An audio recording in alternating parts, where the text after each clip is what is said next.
40페이지 대표형 12번 급수의 합.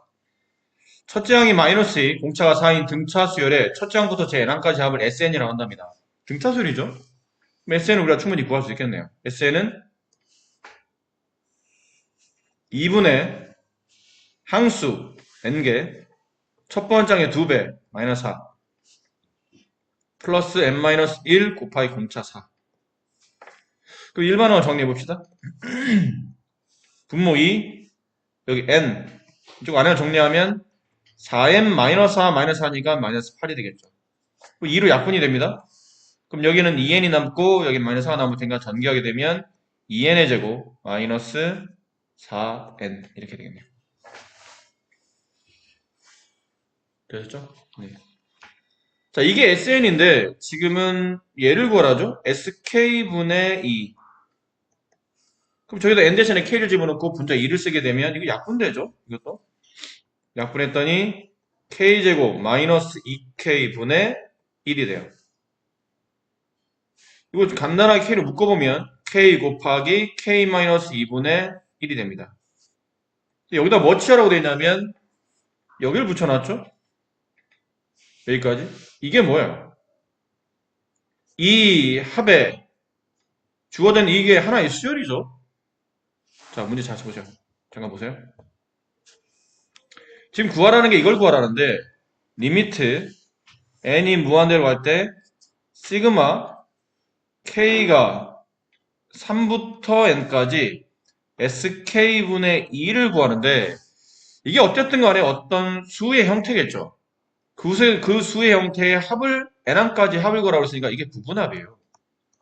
급수로 본다면 그럼 부분합의 극한을 구했으니까 이게 우리가 알고 있는 급수가 되는 거죠.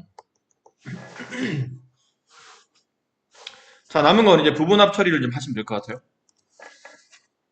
여기가 일반항 k분의 k 곱하기 k-분의 1인데 여기다 이제 시그마를 붙여놨죠. 시그마 k가 3부터 2까지 k 가로 k-2분의 1. 딱 봐도 이게 뭐예요? 부분분수죠. 뒤에서 이게 일반항을 정리해 봅시다. 뒤에서 앞을 뺀 거, 뒤에서 앞을 뺀 숫자 마이너스 2분의 1 가로 앞에 거 분모분의 1 빼기 뒤에 거 분모분의 1 이렇게 되네요. 됐습니까? 됐어요? 이게 일반항을 정리한 겁니다. 그 앞에 뭐가 붙어 있냐면 이렇게 시그마가 이렇게 붙어 있죠. k가 3부터 n까지 라는 시그마가 붙어 있어요. 여기까지 괜찮나요? 괜찮겠어요? 네. 자, 그리고 나서 앞에다가 마이너스 2분의 1 빼냅시다. 마이너스 2분의 1 바깥으로 빼내면 시그마 k가 3부터 n까지 k분의 1 마이너스 k-2분의 1이 나와요. 숫자 대입하죠? 마이너스 2분의 1 곱하기 k에다 3 집어넣으면 3분의 1 마이너스 1분의 1 더하기 2 집어넣으면 2분의 1 4 집어넣으면 4분의 1 마이너스 2분의 1 더하기 5 집어넣으면 5분의 1 마이너스 3분의 1 이렇게 해서 쭉 가죠. 근데 모양을 보니까 분명히 앞에서 두 개씩 다 지워지고 두 개씩 남아있는 꼴이죠. 여기는 3분의 1 여기 마이너스 3분의 1 지워지고 여기는 4분의 1 여기서 뒤에서 마이너스 4분의 1 지워질 겁니다. 그럼 앞에서 뭐가 남냐면 마이너스 1분의 1과 마이너스 2분의 1이 남아요. 그럼 뒤쪽에서는 반대로 뭐가 남겠어요? 그냥 안 해봐도 좀 알아야 되죠. 앞에서 마이너스 2분의 1, 마이너스 2분의 1 나오면 뒤에는 플러스 2개가 남겠죠. 큰 분모 2개. 근데 가장 큰 분모가 누구예요? 그래도 n집어넣을 때 가장 큰 분모는 n이죠. n분의 1. 그 앞에 있는 거는 n-1분의 1 이렇게 남겠네요. 그까지 이해되셨어요? 물론 부호 정리하기가 좀 불편하시면 처음부터 여기서 이 분수 안에서 다시 마이너스를 끄집어내서 앞에 있는 마이너스 2분의 1을 플러스 2분의 1로 바꾸셔도 괜찮긴 합니다. 네. 자, 어쨌든 이런 식으로 앞에 2개, 뒤에 2개. 따라서 정리한 것 시그마 k가 3부터 n까지를 정리해보면 마이너스 2분의 1 가로 n분의 n분의 1 플러스 n-1분의 1 마이너스 2분의 1 마이너스 1분의 1 이렇게 남는다는 뜻이에요. 남는 거는 이제 이 부분합에 여기 아까 썼었죠? 여기 sk분의 2 이렇게 까뜨렸네요. 네. 자, 여기 남은 거는 여기다 이제 극한만 취하면 되죠. 리미트 n이 무한대로 갈 때 극한을 취하면 마이너스 2분의 1 가로 n분의 1 플러스 n 마이너스 1분의 1 마이너스 2분의 1 마이너스 1분의 1. 근데 n이 무한대로 가게 되면 어차피 얘는 0의 수렴, 얘도 0의 수렴하겠죠. 그럼 여기 마이너스 2분의 여기다 분배하면 되는 거니까 분배해보면 4분의 1 그다음에 플러스 2분의 1 그래서 4분의 3이 극한값이 되겠죠. 밑에 거 해보세요. 41페이지에 맨 위에 보면 항해부가 교대로 바뀌는 급수라고 되어 있는데 뭐 줄여서 교대급수라고 하기도 해요. 어떤 얘 위에 얘가 나와 있죠? 1, 마이너스 1, 플러스 1, 마이너스 1, 플러스 1, 마이너스 1 무한히 더하는 겁니다. 어쨌든 무한히 더하니까 급수죠. 근데 숫자가 이렇게 교대로 나오는 겁니다. 하나가 플러스, 하나가 마이너스, 플러스, 마이너스 반복적으로. 이렇게 교대로 나오는 숫자를 무한히 더할 때를 교대급수라고 부르는데 자 보세요. 1, 마이너스 1, 플러스 1, 마이너스 1, 플러스 1, 마이너스 1, 플러스 자, 이 수열은 과연 무한히 더하다 보면 이 합이 어떤 특정 값에 가까워지는지 안 가까워지는지 조사하는 거죠. 근데 생각하다 보니까 이게 항이 끝은 없어. 근데 더하다 보니까 처음엔 1이 남겠지? 그 다음 마이너스를 더하면 0이 될 테고 그 다음 1을 더하면 1이 남을 테고 다시 마이너스를 더하면 또 0이 남을 테고 그럼 이렇게 배열하다 보니까 이게 무한히 배열해서 무한한 숫자라는 거는 숫자가 정해지지 않고 계속 커지고 있는 상태를 말하죠. 그래서 이게 짝수항인지 홀수항인지 사실 정의할 수는 없어요. 근데 예를 들어서 이해를 돕기 위해서 예를 들어서 이 무한항이 짝수항에서 끝난다면 답은 0일 겁니다. 근데 홀수항에서 끝난다면 답은 1일 거라는 얘기죠. 그 합이. 이해하시겠어요? 자, 봐봐. 이 숫자를 이렇게 보겠다는 얘기예요. 이렇게 하는데 만약 내가 수열을 합을 계산하는데 끊을 때 홀수항에서 끝나 쳐보세요. 홀수항까지 합을 구하는 거야. 그럼 홀수항 첫 번째 항까지 합 1이죠. 다음 세 번째 항까지 합 다시 1입니다. 앞에 있는 1과 마이너스 1이 지워지니까 또다시 다섯 번째 항까지 합 일곱 번째 항까지 합 그래서 홀수항까지의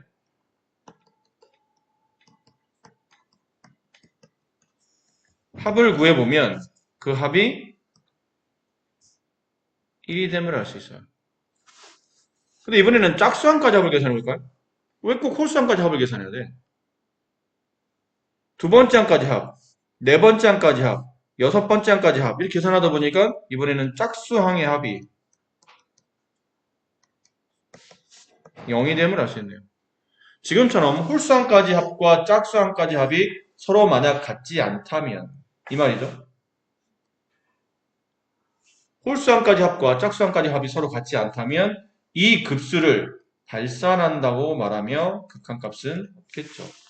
그 합은 없습니다. 급수의 합은 존재하지 않습니다. 가지고 만약 홀수항까지 합과 짝수항까지 합이 서로 같다면 이 급수는 합이 존재하며 그 합을 직접 계산하는 게 이제 출제가 되겠네요. 자, 그러면 그 밑에 예를 하나 볼까요? 개념 체크라고 되어 있는 문제.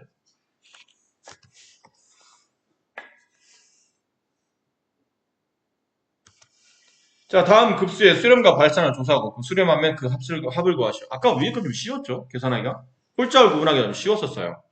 합 계산하기가. 근데 얘는 홀수항까지 합은 뭐 굳이 어렵지 않게 계산할 수 있을 듯해요. 홀수항까지라는 얘기는 마이너스 1까지 더하는 경우 마이너스 1 플러스 3분의 1 마이너스 3분의 1까지 더하는 경우 그 다음에 마이너스 1 플러스 3분의 1 마이너스 3분의 1 플러스 5분의 1 마이너스 5분의 1 이렇게 처음에 1항까지 더할 때 3항까지 더할 때 5항까지 더할 때 이렇게 더하다 보니까 어차피 이게 뒤쪽은 다 지워져요. 이렇게 그럼 홀수항까지 합은 그 합이 얼마 되면 알 수 있죠? 마이너스 1이 되면 알 수 있죠. 홀수함은 별로 어렵지 않게 계산했는데 이제 짝수항이 좀 문제입니다. 그럼 마이너스 1 플러스 3분의 1까지 더할 때. 자, 봐봐. 앞에 장 봐봐. 마이너스 1 플러스 3분의 1 마이너스 3분의 1 더하기 5분의 1까지 더할 때. 마이너스 1 플러스 3분의 1 마이너스 3분의 1 플러스 5분의 1 더하기 빼기 5분의 1 더하기 7분의 1까지 더할 때. 이렇게 되면 2항까지 합, 4항까지 합, 6항까지 합 이렇게 나온다는 뜻이죠. 계속 더할 수는 없으니까 여기서 규칙을 찾아내요. 근데 홀수항은 좀 쉬웠는데 짝수항은 계산이 좀 그렇죠. 처음에는 얘가 남습니다. 그러니까 짝수항의 첫 번째요. 짝수항의 첫 번째는 얘가 남아요. 근데 짝수항의 두 번째는 짝수항으로 배열했을 때 두 번째 배열은 이게 남아. 얘랑 얘랑 지워지거든요. 그럼 마이너스 1 플러스 5분의 1이 남는 뜻이에요. 짝수항의 세 번째 배열은 얘 지워지고 얘 지워지고 이게 남아요. 마이너스 1 플러스 7분의 1. 그럼 이 규칙을 뭐라 세워야 되죠? 짝수항일 때는. 짝수항의 SN은 마이너스 1 플러스 D에 뭐가 남냐면 짝수항 첫 번째 배열 때 3분의 1 남죠. 짝수항 두 번째 배열 때 5분의 1 남아요. 짝수항 세 번째 배열 때 7분의 1 남다는 뜻은 짝수항 n번째 배열 때는 2k 플러스 1분의 1이 남겠네요. 안 그렇습니까? 2n이라고 할까요? 2n 플러스 1분의 1 이게 남겠죠. n에 1 집어넣어봐. 그럼 마이너스 1 플러스 3분의 1 n에 2 집어넣으면 마이너스 1 플러스 5분의 1 이렇게 나오잖아. 됐지? 그럼 이게 합이잖아. 급소라는 게 뭡니까? 그 합의 극한을 취한 거죠. 그럼 이 합 마이너스 1 플러스 2n 플러스 1분의 1 여기에 뭘 취하죠? 극한을 취합니다. 리미트 n이 무한대로 할 때. 그럼 n이 무한대로 되게 되면 여기는 이 값은 0의 수렴. 그래서 이 값은 마이너스 1의 극한값을 하네요. 따라서 이게 리미트 극한을 계산했는데 합의 극한을 계산했더니 짝수항까지 배열이나 홀수항까지 배열이나 그 합이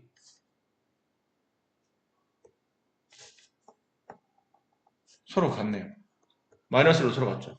이런 경우는 홀짝을 따로따로 구분해서 계산했음에도 불구하고 답이 합이 똑같기 때문에 이런 경우는 수렴한다 말하며 그때 급수의 합은 마이너스 1이라고 말해준다. 뒤에 아마 연습 문제가 있을 테니까 네 그렇게 좀 하도록 하시고요. 있을까요? 연습 문제가? 잠깐만요. 있나 봅시다.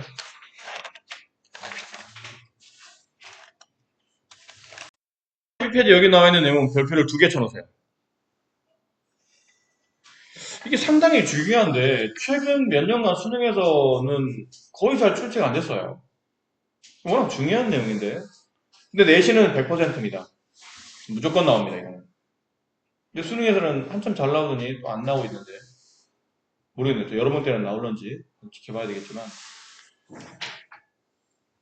급수와 수열의 극한 사이의 관계라고 되어 있는데, 이건 이 단어를 잘 기억해 주세요. 급수와 수열의 극한 사이의 관계. 자, 급수. 시그마 n의 1부터 무한대까지 an의 수렴, 발산과 수열의 극한값 an 사이는 다음과 같은 관계가 성립한다. 1번. 급수가 수렴하면 그 일반항의 극한값은 0이 된다. 2번. 리미트 n이 무한대로 할 때 an이 0이 아니면 급수는 발산한다. 이거 2번 같은 경우는 1번에 뭘 쓴 거죠? 대우명제를 쓴 겁니다. 1번에 대우를 쓴 거예요. 그러니까 1번이 참이 되니까 2번이 저절로 참이 됐던 거예요. 그럼 명제 배우셨잖아요. 명제가 참이면 그 명제의 대우도 참이다. 이거는 1번 명제가 참이니까 1번 명제의 대우도 참인 걸 보여드린 겁니다. 근데 그 밑에 나와있죠. 리마크라고 이거 밑줄 치세요. 리마크. 단 일반적이라는 얘기는 절대적이는 아니라는 얘기예요. 어떤 경우는 가능하긴 하겠지만 보통은 명제 1에 역은 성립하지 않습니다. 역이 성립하지 않는 뜻은 극한값이 0의 수렴이에요. 그렇다고 해서 급수가 수렴한다고 볼 수는 없다라는 거예요. 항상 그렇다고 말하기는 어렵다라는 거예요. 이해하시겠죠? 네. 자, 봅시다. 일단 중요한 거는 1번 명제인데, 이거.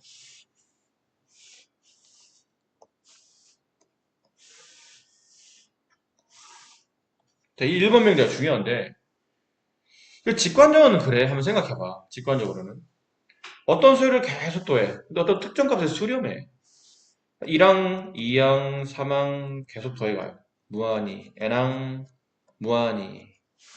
근데 내가 어떤 특정 알파의 수렴해. 좀 잘 생각해봐. 원래 극한이라는 거는 앞에는 크게 신경 쓰지 않지 않나요? 극한은. 극한은 끝을 신경 쓰는 거잖아. 그 끝이 어디로 갑니까를 물어보지 그 시작이 무엇입니까를 물어보지는 않아요, 일반적으로. 원래 극한의 개념이 그거니까요. 끝이 어디로 갑니까? 그럼 이걸 계속 더하다가 어떤 특정 알파에 수렴한다는 얘기는 뭐야? 무한의 바로 앞에 있는 항도 알파겠죠. 무한의 바로 뒤에 있는 항도 알파 겁니다. 그럼 뒤로 가면 갈수록 항이 진행됨에 따라서 그 항의 차이가 거의 0에 가깝다는 얘기죠. 그러니까 더해도 큰 차이가 없는 거지. 원래 값과 변함이 없다는 뜻이에요. 따라서 뒤로 가면 갈수록 그 항의 모양이 0에 가까워질 거기 때문에 더해도 그 합은 알파에 수렴할 것이다. 이게 직가적이에요. 그러니까 그 항의 끝은 0에 수렴한다. 라고 볼 수 있다는 얘기죠. 이해했니? 그럴 수 있다는 뜻이에요. 일반적으로는. 근데, 그런데, 그건 이 직관적 이해고, 수학적으로는 왜 그런지를 간단하게 수식으로 정리할 수 있어요. 혹시 여러분 이런 거 알잖나요? SM-SM-1 이게 뭔가요? AN이죠. 그렇죠? 이걸 우리 앞에서 배웠던 겁니다. 물론 이게 수열일 때는 뭐 이게 1항부터 정의되지 않기 때문에 1항은 따로 계산해야 되는데 아까 말했지만 극한은 1항은 별로 중요하지 않아요.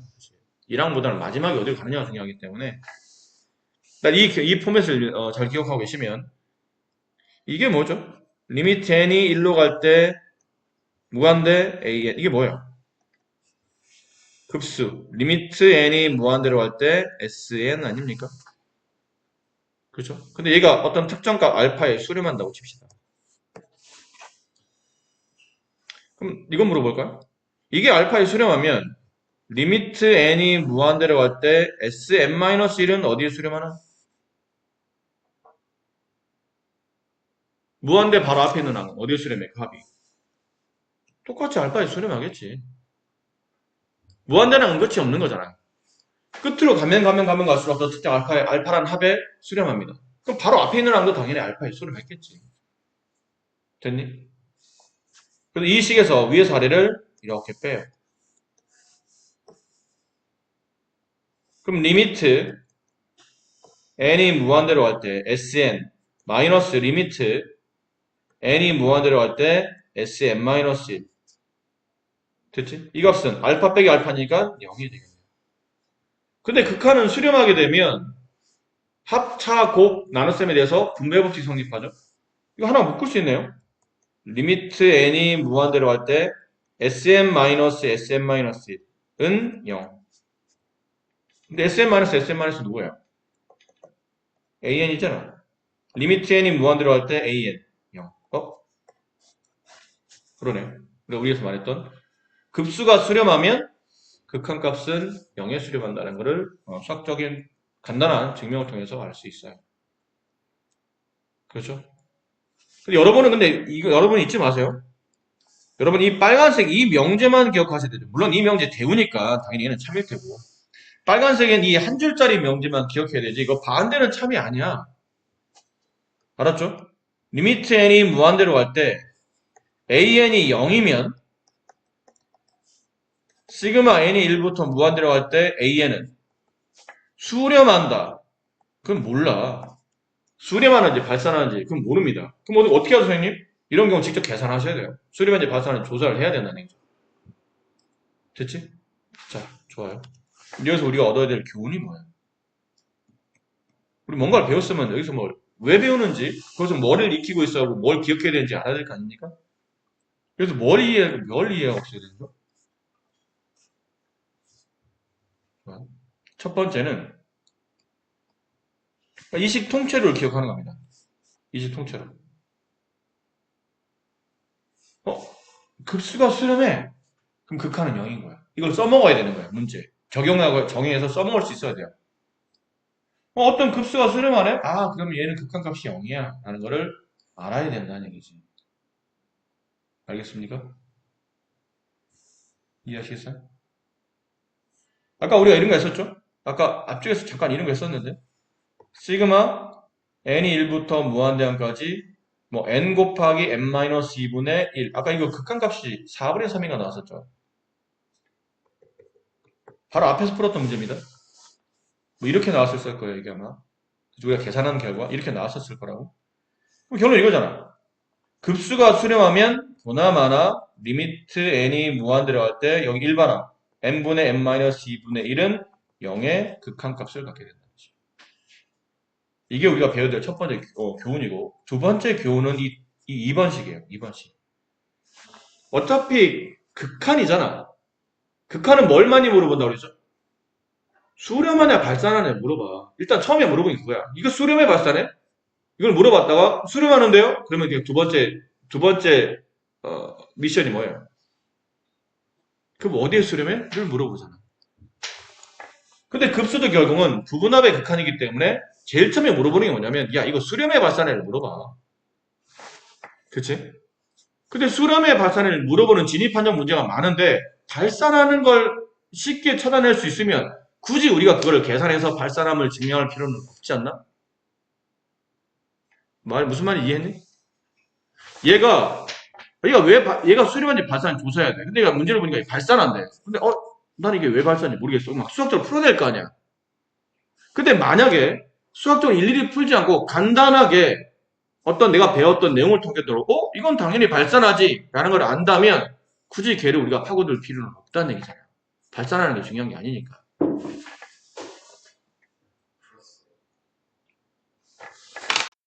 수업이 끝나져서. 그러니까 결국이 뭐냐면 이거 수렴의 발산해를 물어보는 문제가들이 꽤 많아. 그것도 하나가 나오는 게 아니고 보기 문제를 1, 2, 3, 4, 5번 아니면 기억, 니은, 디귿, 리을 만약 고르잖아. 다음 중 수렴하는 걸 고르시오. 수렴 발산을 조사하시오. 이런 문제가 나올 텐데 하나씩 다 일일이 하기는 시간이 너무 많이 걸린다는 얘기예요. 그때 어떤 문장을 봤더니 이건 당연히 발산하지. 그런 게 만약에 한두 개라도 껴있으면 그만큼 내가 문제 풀 시간이 짧아질 거 아닙니까? 그때 얘 2번 명제를 써먹는다는 뜻이에요. 어떤 극한값을 구했어? 어떤 수열이 극한값을 구했어요. 근데 걔가 0에 수렴하지 않아. 0에 수렴하지 않는다는 뜻은 발산할 수도 있지만 수렴은 하지만 0이 아니면 된다는 뜻이에요. 이해합니까? 말 그대로 수렴 극한값이 0만 아니면 수렴하든 발산하든 0만 아니면 무조건 그 일반항의 급수를 취하면 얘는 무조건 발산한다는 뜻이에요. 아시겠어요? 이해하겠네? 예를 들어 이런 거다. 예를 든다면 시그마 n이 1부터 무한대항까지 2n-1분의 n 플러스 1 이런 거 있잖아요. 다음에 수열이 수렴하는지 발산하는지 조사하시오. 그러면 내가 아무것도 모르면 못 모르면 뭐 해야 돼요?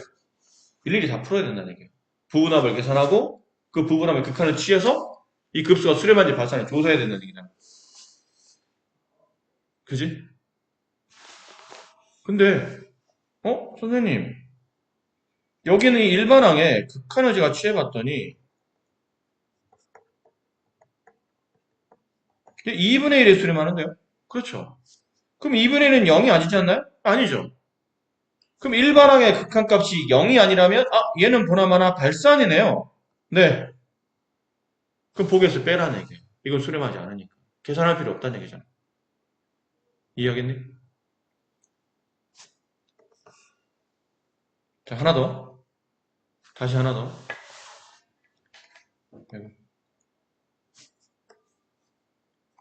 자, 시그마 K가 1부터 시그마 N이 1부터 무한대항까지 2n 플러스 1분의 2의 n 플러스 1 마이너스 3. 자, 다음에 급수를 계산하시오. 그러면 이거 어떻게 하라고요? 이거 등비술의 극한이야. 아, 등비술의 급수예요. 등비급수. 그럼 등비급수는 아까처럼 뭐 해야 되죠? 공배알이 1보다 클 때, 1일 때, 마이너스 1보다 크고 1보다 작을 때, 공배알이 마이너스 1일 때, 공배알이 마이너스 작을 때. 다 해야 되잖아. 다 해서 이게 수렴하는지 봤으니 그 구간 안에서 수렴하는지 봤으니 조세해야 된다는 뜻이야. 됐니? 그런데, 생각해봐. 그런데, 선생님, 여기 있는 이 식이 일반항이지 않나요? 일반항이죠. 이게 일반항이에요. 그럼 여기는 일반항인데 극한을 취해봤더니, 얘 2에 수렴하는데요? 밑이 지금 2가 크잖아. 1이나 3은 지수를 안 가졌으니까 그냥 생략하면 2n제곱 위에 있는 거는 2 곱하기 2n제곱. 그럼 2에 수렴하는데요? 2에 수렴하네요.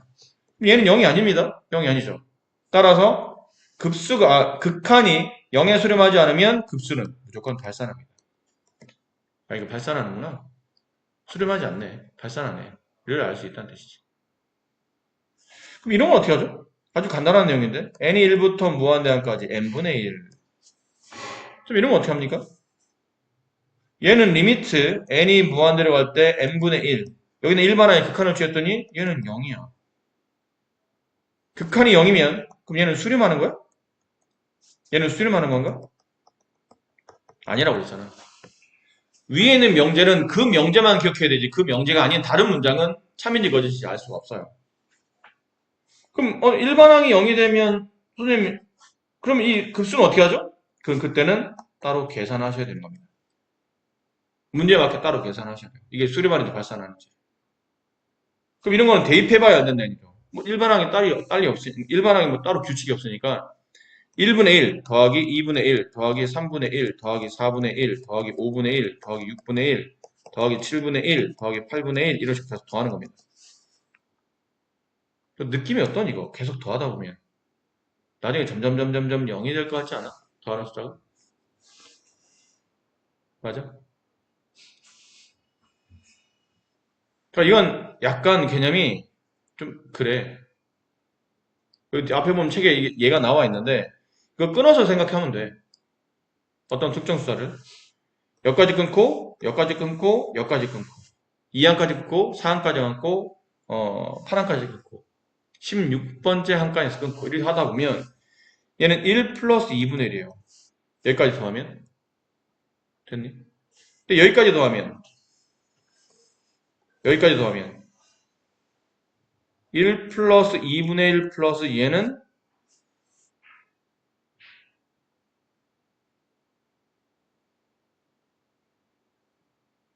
잠깐만요. 계산하는 게 아마 앞에 있을 겁니다.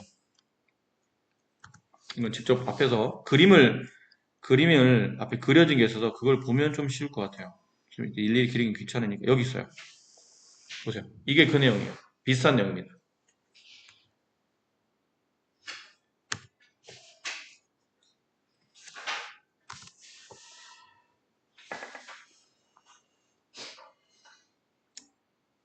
보세요. 이거 그림을 다 떠올려야 되는데.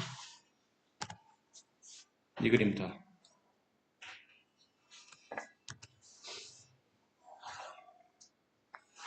자, 근데 이건 아까랑 좀 다르게, 이건 n분의 1이 아니고 2n분의 1이죠. 2분의 1 더하기 4분의 1 더하기 8분의 1. 이걸 다 더하면 뭐가 됩니까? 라는 건데, 일단 2분의 1까지 더해봤어요. 그치? 그럼 4분의 1까지 더하면 여기 그림에 나온 것처럼 4분의 3까지 나와요. 끊어준 겁니다. 2분의 1에서 한번 끊어주고, 여기 2 더하기 4분의 1까지 끊어주고, 그 다음 8분의 1까지 끊어주고, 그 다음에 16분의 1까지 끊어주고, 여기 끊어주는 거예요. 그럼 더하다 보니까 2분의 1까지는 여기고, 4분의 1 더하면 여기까지 올 테고, 8분의 1 더하면 여기까지 올 테고, 16분의 1 더하면 여기까지 올 테고, 35분의 1 더하면 여기까지 올 테고. 그러니까 점점 어디에 가까워지냐면 1에 가까워진다는 걸 알 수 있어요. 나중에 더하다 보면 거의 0에 가까워서 이 값은 점점 1에 가까워진다는 것을 알 수 있다는 뜻입니다. 아시겠나요? 무슨 말인지 이해하시겠어요?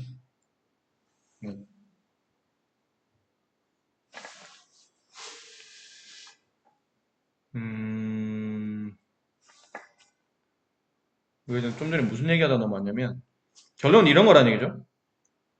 시그마 n이 1부터 무한대항까지 2n분의 1 어떻게 하죠? 얘는 일반항이 0에 수렴하는데요? 네. 그리고 수렴해야 발산해요? 라고 물어보면 모른다는 얘기예요. 급수는 직접 계산해야 된다는 뜻이에요. 그러니까 계산 지금처럼 이렇게 직접 계산해봐야 한다는 뜻이에요. 수렴하지 발산하는. 어떤 경우는 수렴하고 어떤 경우는 발산합니다. 여러분이 기억하셔야 될 건 딱 두 개 문장이죠. 첫 번째, 급수가 수렴하면 극한은 0에 수렴한다. 그 다음 그 명제 대우. 극한이 0에 수렴하지 않으면 급수는 발산한다. 그래서 수렴 발산 조사할 때 주로 많이 쓰인다. 라는 거죠. 아시겠어요?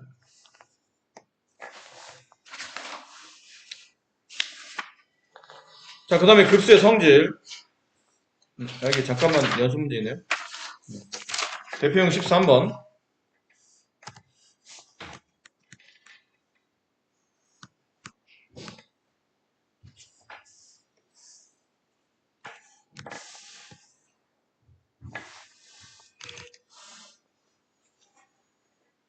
자, 다음 급수가 수렴할 때 오른쪽 식의 값을 구하시랍니다. 그러니까 이 급수가 수렴한답니다. 자, 생각해보세요. 급수가 수렴한답니다. 이거 일반항이 뭘까요? 시그마 n이 1부터 무한대까지 일반항이 뭘까? an 플러스 2n 플러스 1분의 n 이렇게 돼 있지 않을까요? 이렇게 일반항이 아니야? 이게 일반항이겠죠. n 대신에 1, n 대신에 2, n 대신에 3제 부르면 정확히 저기 있는 숫자들이 나올 테니까 아니죠. 2n 플러스가 아니고 2n-1이야. 2n-1 분의 n. 저기 있는 수열이 나오겠네요. 됐습니까? 근데 얘가 어떤 특정 값에 수렴한답니다. 그럼 우리가 좀 전에 연습한 게 뭐였나요? 급수가 수렴한다고? 아, 극한값. 리미트 n이 무한대로 할 때 an 플러스 2n-1분의 n 얘는 0의 수렴함을 알 수 있다는 뜻이죠. 그럼 이게 우리가 앞쪽에서 배웠던 이제 수열의 극한이 된 거야. 앞쪽에서 하지 않았나?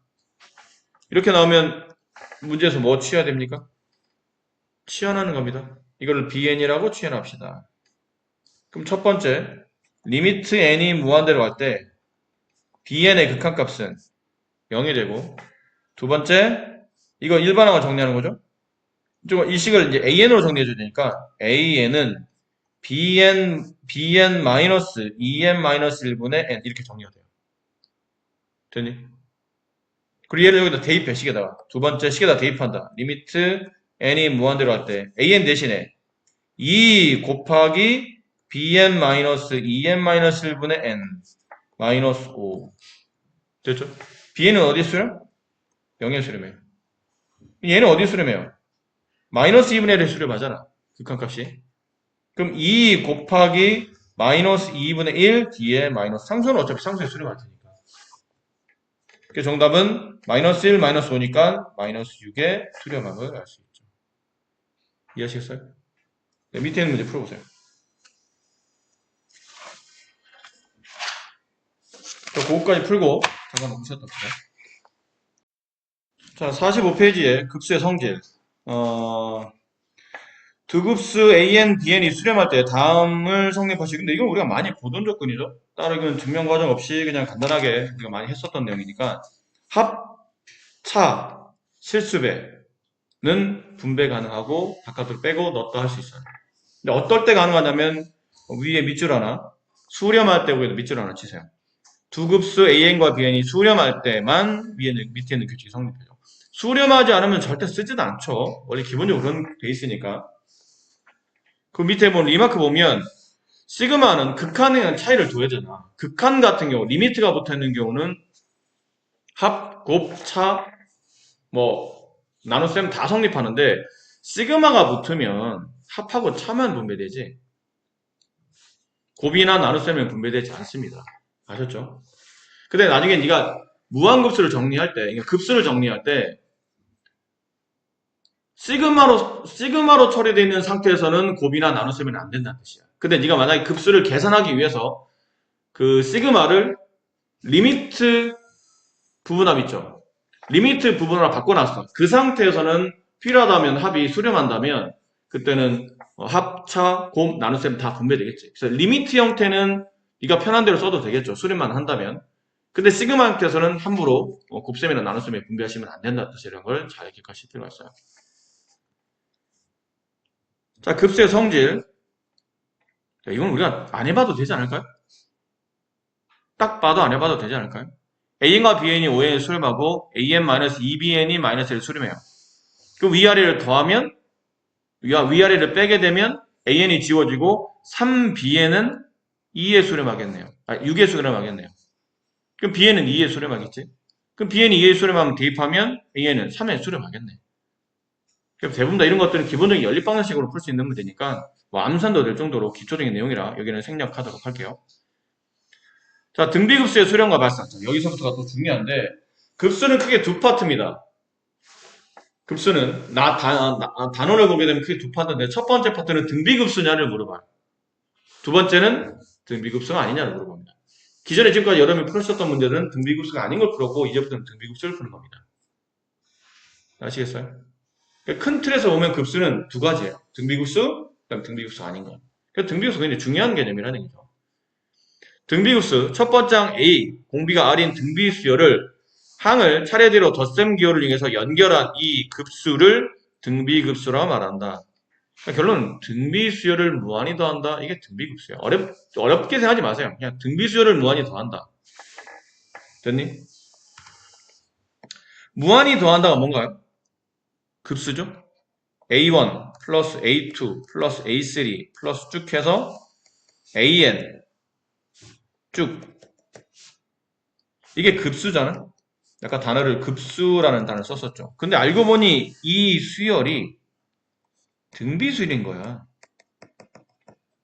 그럼 이 앞에 등비란 말이 붙는 거예요. 그래서 등비급수가 되는 겁니다. 그 차이점이에요.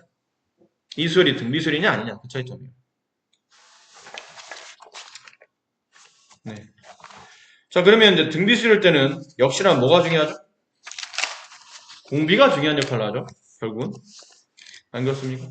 공비가 중요한 역할을 할 거 아닙니까? 그럼 책에 나온 대로 시그마 n이 1부터 무한대항까지 AR의 n-1제곱 이런 등비급수를 계산할 겁니다. 근데 등비급수 계산할 때 앞에서도 했잖아요. 공비R이 1보다 클 때, 공비R이 1보다 작을 때. 뭐 이런 차이점. 1보다 클 때, 1보다 작을 때, 1일 때. 마이너스 1보다 크고 1보다 작을 때. 그다음 마이너스 1일 때, 공비R이 마이너스 1보다 더 작을 때. 마이너스 1일 때, 마이너스 1보다 작을 때. 이렇게 구분해서 풀었었죠. 자, 생각해 봅시다. 어쨌든 이 수열은 이걸 이제 등비 급수를 계산할 때 이거는 표기법이지 직접 계산할 때 이게 쓰지 않나고 그랬죠. 리미트로 바꿔 쓰고 n이 무한대로 갈 때 이거 일반항은 여기 있는 수열의 합을 정리합니다. 근데 등비 수열의 합이니까 공비 빼기 1분의 공비의 항수만 이거 앞뒤를 살짝 바꿔 놓을게요. 공식을 좀 그렇게 많이 쓰기 때문에 1 마이너스 공비분의 1 마이너스 r의 n제곱 그 다음에 여기다 첫 번째 a 맞습니까? 등비급수를 계산하시오 그러면 표기법은 저렇게 되지만 실제로 계산은 이걸로 하겠죠. 극한을 처리해야 되니까. 자, 근데 여기서 보세요. 첫 번째, 공비R이 1보다 크다고 쳐보세요. 근데는 무한대분의 무한대죠? 됐니? 죄송해요. 공비R이 1보다 크게 되면 분모는 상수인데 분자는 무한대가 되죠. 맞아? 분모에는 n이 없잖아. R이 1보다 큰 어떤 숫자를 집어넣었다 쳐. 그럼 분모는 어떤 숫자인 거야, 상수. 근데 분자가 자, 공비R이 1보다 크게 되면 분자값은 n이 붙어 있기 때문에 공비R이 1보다 크게 되면 1보다 큰 수의 n제곱 이건 무한대로 발산하겠죠. 그럼 분모는 상수, 분자는 무한대니까 발산하겠네요. 그렇지? 두 번째, 공비R이 1이면 말이 안 되죠? 공비R이 1이면 이거 못 쓰잖아. 그러니까 이 수열은 첫 번째 항도 A, 두 번째 항도 A, 세 번째 항도 A 이렇다는 얘기야. 공비R이 1이니까. 그죠? 이걸 계속 더하면 A 더하기 A 더하기 A 더하기는 NA가 되겠네. 그럼 이것도 발산하겠지. 그 A가 0이 아니라면 결국은 발산할 거 아닙니까? 그렇죠? 무한히 덧셈하는 거니까. 0만 아닌 수를 무한히 더하면 무조건 답은 발산합니다. R이 1인 경우는 좀 생략하고 그 다음 R이 마이너스 1보다 크고 1보다 작을 때 그럼 얘가 어떻게 되죠? 얘가 0에 수렴하지 않습니까? 그치? 그럼 남은 건 뭐가 남냐면 분모의 1-r, 분자는 a만 남아요. 이건 어떤 특정 상수잖아. 아, 이건 수렴하네요. 세 번째, 공비 r이 마이너스 1이에요. r이 마이너스 1인 건 상관이 없겠죠? 마이너스 1 분모가 2가 되니까 0이 안 될 테니까. 근데 문제는 여기입니다. r에 마이너스를 집어넣으면 이게 n이 짝수차일 때는 여기가 0으로 바뀌어요. 그래서 0에 수렴하는데 이게 만약 홀수차가 되면 마이너스 1에 뭐 마이너스 3제곱 이렇게 되면 이게 플러스 2가 돼서 이거 다시 2분의 2a 또 a에 수렴한다는 뜻이에요. 근데 홀수인지 짝수인지 그때그때마다 그 합이 달라지면 이건 수렴하지 않는다고 그랬잖아요. 됐죠? 그래서 얘는 수렴하지 않습니다. 진동하기 때문에 수렴하지 않아요. 네 번째, 공비 r이 마이너스 1보다 더 작다면 얘가 마이너스보다 더 작으면 역시 얘는 뭐하죠? 플러스 마이너스 무한대로 발산하겠죠. 그럼 상수분의 무한대니까 얘도 발산하는 겁니다. 자, 따라서 등비급수가 수렴하기 위한 조건을 구하시오. 그러면 이거 하나밖에 안 된다는 얘기예요. 여기는 얘. 네, 등비급수가 수렴하는 조건은 이거 하나밖에 안 된다. 이게 하나가 누구죠? 공비 r이 마이너스 1보다 크고 1보다 작을 때 이거 하나. 이해하시겠죠? 네, 얘만 수렴 조건이고 나머지는 수렴 조건이 아니다. 약간 헷갈립니다. 그치? 앞쪽에서 등비수열의 극한 잠깐 이 차이를 둬야 돼.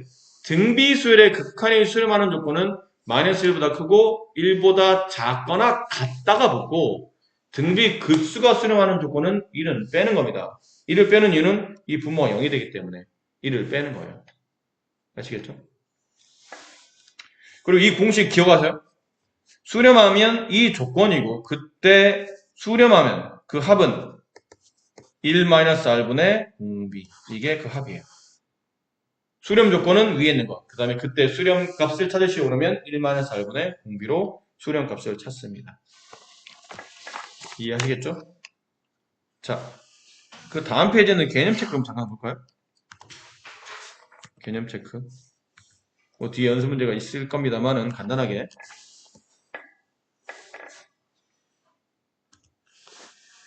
1번 1 더하기 2분의 1 더하기 4분의 1 더하기 8분의 1. 선생님 이거 수렴한지 발산한 조사라는데요? 그러니까 이 보니까 급수네. 첫 번째는 급수로 시작하죠. 무한히 더했네? 급수인데. 근데 보니까 이 수열이 등비수열이네? 아 이거 등비급수구나. 그 다음 어떻게 해야 되죠? 수렴 발산을 조사합니다. 아까 말했지만 등비급수의 수렴 조건은 공비 2분의 1이죠. 걔가 마이너스 1보다 크고 1보다 작은지 확인합니다. 확인이 되네요. 그렇죠. 수렴하죠. 얘는. 아 수렴하는구나. 이해했습니까? 따라서 그 합을 계산하시고 그러면 아까 우리가 배웠던 공식 1 마이너스 공비분의 첫 번째 항 1.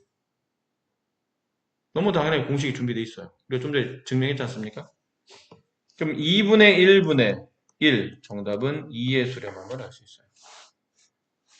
2번 문제는 그럼 수렴 발산 조사하려면 공비값을 조사해야 되는데 이 공비값은 뭐가 공비죠? 2분의 3이 공비죠? 2분의 3은 1보다 크잖아. 따라서 발산합니다. 계산할 필요도 없어요. 이거는 발산합니다. 공비가 1보다 이 범위가 아니고 공비가 1보다 크게 되면 당연히 발산한다 배웠으니까. 얘는 공비가 얼마일까요? 마이너스 루트 2죠. 1에서 마이너스 2, 마이너스에서 플러스 2, 플러스에서 마이너스 2 루트 2는 공비가 마이너스 2라는 얘기예요. 근데 공비가 마이너스 2는 마이너스 1보다 더 작은 숫자잖아. 그럼 얘도 발산하겠네요. 발산하니까 합은 당연히 없겠죠. 4번 얘 공비 얼마입니까? 그러면 마이너스 10분의 1이에요. 2 곱하기 마이너스 10분의 1. 마이너스 0.2 곱하기 10, 마이너스 10분의 1 하면 이렇게 숫자가 나타나겠죠. 근데 이 숫자는 마이너스 1보다 크고 1보다 작은 숫자에 포함이 됩니다. 표형 15번 문제. 등비급수의 합을 계산하시오. 합을 구하시오라고 했죠. 일단 수렴하니까 아마 합을 구하라고 하긴 할 텐데, 그래도 조사는 해야 되니까. 그러니까 급수예요. 근데 이게 등비급수? 이게 왜 등비급수지? 지수 법칙을 쓰는 거죠. A의 n제곱, B의 n제곱은 A, B의 전체 n제곱과 같죠. 지수 법칙 쓰는 겁니다.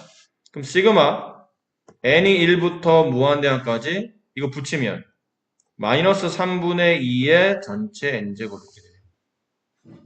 이해하시겠어요? 지수가 그러니까 항번호가 지수로 왔으니까 이건 등비수이래지. 근데 공비값을 보니까 밑에 있는 R 밑에 있는 게 공비지 않습니까? 마이너스 3분의 2는 마이너스 1보다는 크고 1보다는 작은 수에 포함되네요. 따라서 수렴합니다. 이 등비급수는 수렴한다. 따라서 수렴은 값을 계산하시오. 1 마이너스 공비분의 첫 번째 항. 여기 n에다 1 집어넣어야 첫 번째 나오죠?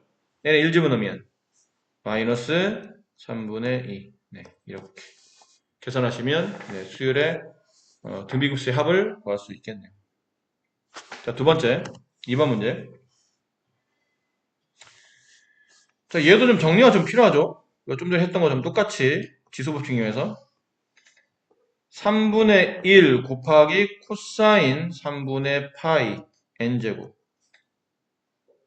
이에요. 근데 코사인의 범위는 어디 있죠? 코사인 x의 범위는 마이너스 1보다 크고 1보다 작죠. 죄송해요. 마이너스 1보다 커나왔고 1보다 작거 나왔죠. 거기다 3분의 1을 곱했네요. 그럼 3분의 1 곱하기 코사인 x는 마이너스 3분의 1보다는 커나왔고 3분의 1보다는 작거 나왔네요. 얘는 이 범위 안에 포함이 되죠. 그렇죠? 그럼 수렴 조건이 성립했네요. 아, 수렴합니다. 얘는 수렴하네요. 그 S는 1 마이너스 공비야. 공비를 계산해야 돼. n 밑에 있는 게 공비죠? 3분의 1 곱하기 코사인 3분의 파이. 코사인 60도를 계산한다는 뜻이죠. n에 1 집어넣으면 3분의 1 곱하기 코사인 3분의 파이. 이걸 계산하시면 이제 정답이 됩니다. 15번은 했고요. 투표용 16번. 문제 난이도가 높진 않아요. BP3이다. 자, 다음 급수의 합을 구하시는데 시그마 n이 1부터 무한대항까지 3분의 1의 n제곱 마이너스 2분의 1의 n제곱. 자, 이거는 수렴하는지 먼저 조사해볼까요? 이거 수렴하나요? 3분의 1의 n제곱. 이거 수렴하죠. 공비가 마이너스보다 크고 1보다 작으니까.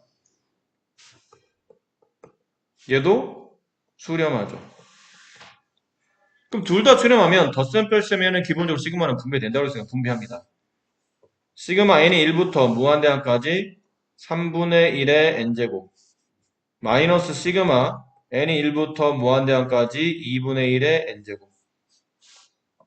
얘는 배운 대로 수렴하니까 1 마이너스 공비분의 첫 번째 항 3분의 1 마이너스 1 마이너스 2분의 1분의 첫 번째 항 2분의 1 이걸 계산하시면 1번 정답이 나오고요. 2번은 글씨가 왜 이래? 네. 자, 한번 쓸게요. 시그마 n이 1부터 무한대항까지 12의 n제곱분의 8의 n제곱 플러스 3의 n 플러스 1제곱. 자, 이걸 계산하는 겁니다. 자, 보세요. 이거는 이렇게 두 개 분리가 가능해요. 시그마 n이 1부터 무한대항까지 12분의 8 약분하면 3분의 2의 n제곱 플러스 12분의 3 약분하면 4분의 1의 n제곱이 돼요. 옆에 3이 곱해져 있죠. n제곱 곱하기 3 이렇게 돼 있는 꼴인 거 이해되세요? 네. 자, 그리고 나서는 얘한테 물어봐요. 너 수렴하니? 네, 저 수렴해요. 너 수렴하니? 공비가 4분의 1이니까 당연히 수렴하겠죠. 수렴해요. 그러면 시그마가 분배되는 겁니다. 그럼 이렇게 분배했을 땐 등비 급수 1 마이너스 공비분의 첫 번째 항 플러스 얘는 3을 바깥으로 뺍시다. 3 곱하기 수렴하죠? 1 마이너스 공비분의 첫 번째 항 4분의 1 이걸 계산하시면 정답이 돼요. 자, 여기는 뭐 계산은 생략하도록 할게요. 앞쪽과 크게 다르지 않기 때문에 이 부분에 대한 연습 문제는 생략하고요. 자, 다음 페이지 대표용 17번 두 등비급수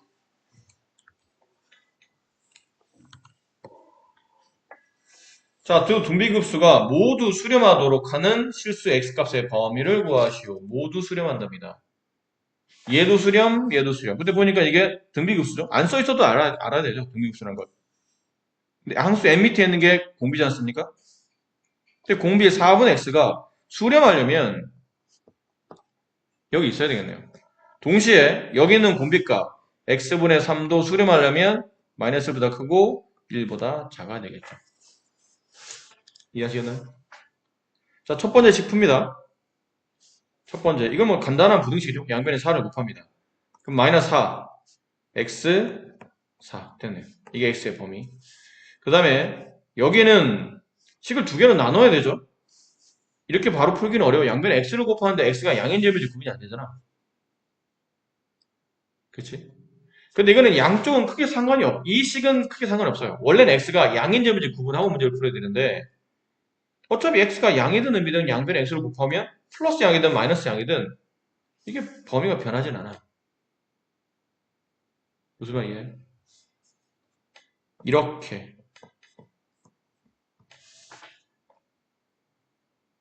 근데 잠깐만 x가 양이야. 그럼 곱하면 부동은 안 바뀌겠지? 근데 x가 음이야. 부동가 반대로 바뀌어도 어차피 x 음이었기 때문에 죄송해요. 이건 이렇게 되면 입값을 정리를 안 했기 때문에 그냥 따로따로 푸세요. 원래 이렇게 연속적인 부등식은 죄송합니다. 그냥 하세요. 이거는 1과 마이너스1의 부동 방향이 반대로 바뀔 수도 있기 때문에 이렇게 하나랑 x분의 3 이렇게 하나랑 됐습니까? 따로따로 푸시는 겁니다. 자, 그럼 이걸 여기 있는 이 부분 이것도 풀면 양변에 x를 곱해야 되는데 이게 x가 양일 때랑 x가 음일 때랑 좀 다르겠죠? 그렇지? 이건 또 나눠도 풀어야 돼. 이건 결국 나눠 풀어야 된다는 얘기나? 나눠서 풀어봅시다. 귀찮아졌네요. 첫 번째 양변에 x가 만약에 0보다 크다고 칩시다. 그럼 마이너스 x 3x 됐니? 그럼 여기서는 이 범위 마이너스 x가 3보다 작습니다. 그리고 x는 3보다 큽니다. 그럼 이걸 정리해보면 x는 마이너스 3보다 크죠? 그럼 x가 마이너스 3보다 크다? x가 3보다 크다. 공통 범위는 x가 마이너스 3보다 크다. 이렇게 되겠네요. 두 번째, x가 0보다 작을 때입니다. 그럼 x가 0보다 작으면 양변 x를 곱하니까 마이너스 x 3 여기 x가 되긴 하는데 음수를 곱한 거니까 부동화 반대로 바꿔야 되겠죠. 이렇게. 그럼 이 식 마이너스 x가 3보다 큽니다. 그리고 동시에 x는 3보다 작습니다. 그럼 이거는 양변에 마이너스를 곱하게 되면 x는 마이너스 3보다 작습니다. x가 3보다 작습니다. 둘의 공통 범위는 x가 마이너스 3보다 작습니다. 그런데 이게 식이 윗게 맞을지 아랫게 맞을지는 모르지 않습니까? 범위가 양일지 인지 모르니까 이것도 답이 될 수 있고 또는 이것도 답이 될 수 있는 겁니다. 그럼 범위를 그려야 돼요. 지금 x의 범위는 마이너스 4, 마이너스 3, 그 다음에 3, 4 자, 이렇게 나와있죠? 마이너스 4보다 크고 4보다 작아요. 근데 3보다 크다 또는 마이너스 3보다 작다. 공통범위 여기랑 여기. 왜 공통범위죠? 앞에 있는 걸 만족하는 범위는 이 범위고 밑에 있는 걸 만족하는 범위는 이 범위니까 둘을 동시에 만족해야 지금 문제에서 말하는 모두 수렴하는 조건이 성립하겠죠. 그래서 x의 범위는 마이너스 4보다 크다. 그리고 마이너스 4보다 작다. 또는 그게 아니면 3보다 크다. x는 4보다 작다. 이게 문제 최종 결과가 됩니다. 아시겠나요? 는 17-1번 문제. 등비급수가 수렴하도록 하는 세트값의 범위를 구하랍니다. 수렴 등비급수죠? 항번호 n 밑에 있는 2분의 사인 세타가 마이너스 1보다 크고 1보다 작아야 수렴 조건이 성립하죠. 양변의 1을 나누게 되면 사인 세타는 마이너스 2분의 1보다 크고 2분의 1보다 작습니다. 자, 이제 그래프를 그려야 되죠. 상관함수 문제 오랜만에 푸는데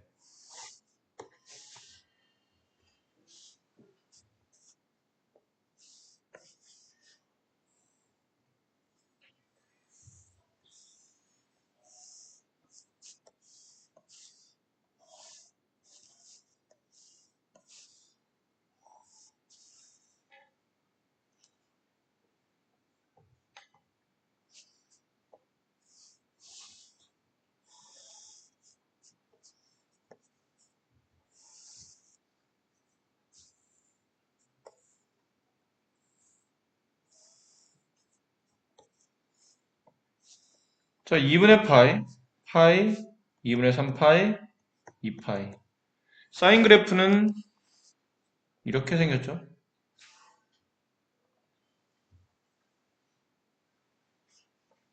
됐습니까? 자, 이렇게 생겼네요. 근데 지금 문제는 사인 세타의 범위가 마이너스 2분의 1보다는 크고 2분의 1보다는 작아야 됩니다. 마이너스 2분의 1이면 여기쯤에 있겠죠. 플러스 2분의 1이면 여기쯤에 있을 테고 2분의 1과 마이너스 2분의 1. 그럼 우리가 원하는 범위는 이 범위만 그릴 수 있겠네요. 아이고, 죄송해요. 이 범위만 그릴 수 있겠죠. 이해하시겠어요? 그럼 빨간색 사이에서 움직여야 되니까. 근데 조건이 세타가 2분의 파이보다는 작아야 된답니다. 그래도 그러고 나서 보니까 더더군다나 우리가 그림을 그려줘야 될 때는 여기밖에 안 나와요. 이 구간밖에 안 남습니다. 그럼 여기서부터 여기만 남는다는 얘기죠. 이해합니까? 무슨 말인지? 따라서 저 세타의 범위를 구하다 보니까 0보다는 큰데 이게 몇 도일 때요? 사인 몇 도일 때 2분의 1 나오죠? 30도일 때니까 6분의 파이가 되겠네요. 이렇게 되겠죠. 이게 세타 값의 범위가 된다. 자, 다음 페이지 52페이지는 등비급수의 활용. 여기는 별표를 3개 치세요. 이거는 수능에 무조건 나옵니다. 무조건 나옵니다. 그렇구나.